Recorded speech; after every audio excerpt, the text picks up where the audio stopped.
The difference between a group insurance and a individual insurance would, first of all, be that a group policy is not owned by you. Group policy is owned by the company or your employer, and it can be changed at any time by your employer. You're basically a certificate holder for most of the cases.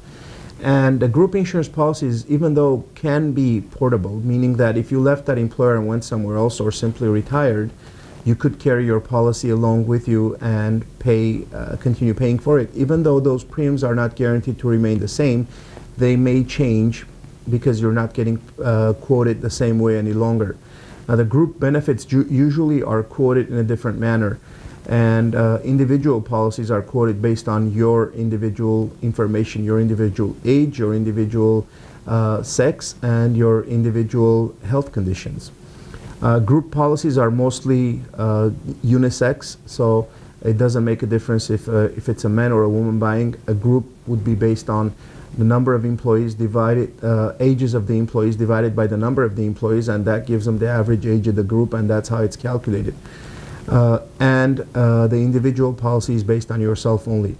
Now, the individual policy is something that you could keep forever.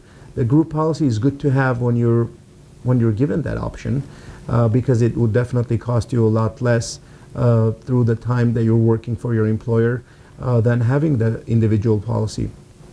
But I always recommend people to have one for themselves that they can keep, even though they could be leaving that place, the employer, or retiring simply, or the employer stops offering that in case of any kind of decision changes based on the economy or anything else. So it is good to have the group insurance while it's provided, but it's also important to have something that you can rely on forever as an individual policy.